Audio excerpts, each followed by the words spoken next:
మార్చేయాల్సింది మార్చేస్తారు కదా. అదే కదా. ఇప్పుడు వైష్ణవి డైరీ నుంచి వచ్చిన ట్యాంకర్లో వచ్చిందా, ఏఆర్ డైరీ నుంచి వచ్చిందా? దీని వరకే దర్యాప్తు పరిమితం అవుతుంది ఇప్పుడు.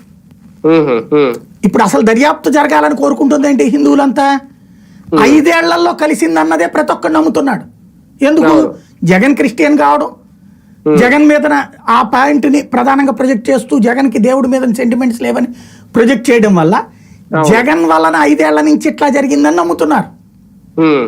అదే కదా ఇప్పుడు జనంలోకి తీసుకెళ్ళింది. ఇప్పుడు వచ్చి ఏఆర్ డైరీ వరకే పరిమితం అయితే మనం ఏఆర్ డైరీ తరపున ఈ కల్తీ అనేది ఇప్పుడు మాత్రమే జరిగింది. అప్పుడు ఏ వైష్ణవి డైరీయో లేదంటే ఏఆర్ డైరీయో కుట్ర చేశారు, కల్తీ చేశారు, అక్కడతో కేసు క్లోజ్ చేసేస్తే కుట్ర ఉంది కానీ దీని వెనకాల జగన్ ఉన్నాడు అంటే ఉపయోగం అంటే అలాగ మూసేద్దామని. అదే కదా. అది హిందువుల మనోభావాలకి దెబ్బ, హిందువులకి మోసం చేసినట్టు అవుతుంది. దాంట్లో కావాల్సింది ఖచ్చితంగా 5 ఏళ్ల నుంచి కలిపారా, ఎవరెవరు ఇంతకాలం సప్లై చేశారు, వాళ్ళ ఎన్ని సోదాలు చేయాలి కదా. అవును అవును, వాళ్ళ దగ్గర ఉన్నటువంటి ఇదంతా చెక్ చేయాలి కదా. రెండవది క్రాస్ చెకింగ్ అంటారు. అంటే ఇప్పుడు ఒక డైరీకి పంపించాం మనం, వాళ్ళు ఏమన్నారు ఇందులో ఇలాంటి కంటెంట్స్ ఉండొచ్చు కానీ మా అంచనా కూడా తప్పచ్చు అని ఇచ్చారు.